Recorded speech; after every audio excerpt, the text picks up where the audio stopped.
আসসালামু আলাইকুম। আশা করছি সবাই যে যার জায়গায় ঈমান ও স্বাস্থ্যে আল্লাহর রহমতে ভালো আছেন।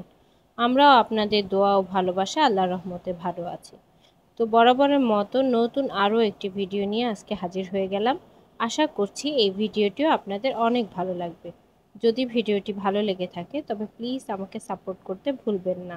ঈদের পর একটা সপ্তাহ হাতে নিয়ে এসেছিলাম মা বাবার কাছে। আর সেই সপ্তাহটা চোখের পলকে চলে গেছে। আজকে বিদায়ের পর্ব। কখন যে একটা সপ্তাহ চলে গেল তা ঠিক টেরই পেলাম না। আসার সময় যে এক্সাইটমেন্ট বা আনন্দটা কাজ করে, যাওয়ার সময় সেই আনন্দটাই দ্বিগুণ দুঃখ হয়ে কষ্ট দেয়। আর যাওয়ার সময় মনে হচ্ছে যে বুকটা ছিঁড়ে যাচ্ছে। প্রত্যেকবার বাড়িতে আসলেই যাওয়ার সময়টা এত কষ্ট লাগে।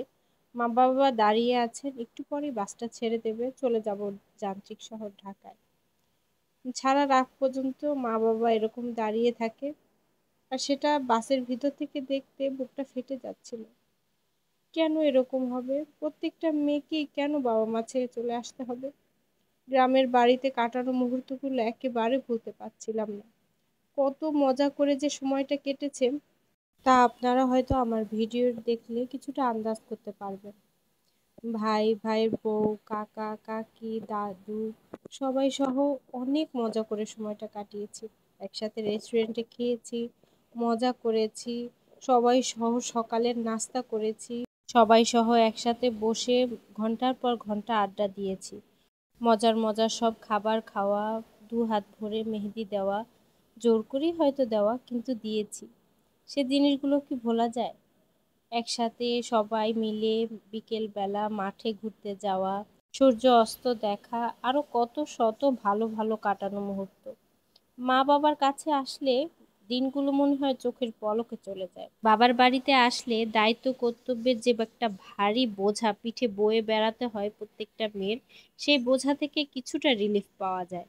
মনে হয় ছোট মেয়ের মতো মা বাবার কাছে আছি। কোনো রুটিন মাফিক কাজ থাকে না, দোষ ধরা কেউ থাকে না, দায়িত্ব কর্তব্য থেকে মনে হয় একেবারে ছুটি পেয়ে গেছি। আর বাচ্চাগুলো তো নানা নানুর কাছে সবসময় বেশি আদর পেয়ে থাকে। কিন্তু ফিরে তো যেতেই হবে প্রত্যেকটা মেয়েকেই তার আপন সংসারে। এটাই জগতের নিয়ম, এটাই চলে আসছে। সেই বুনো জাম কবে আবার খাবো আল্লাহ তালাই জানে। সেই মজা করে ঘুরে বেড়ানো, মার সাথে বিকেল বেলা হাঁটতে বের হওয়া, গোলাপ জামুন খাওয়া, খুবই মিস করব এই ঘুরে বেড়ানো দিনগুলোকে।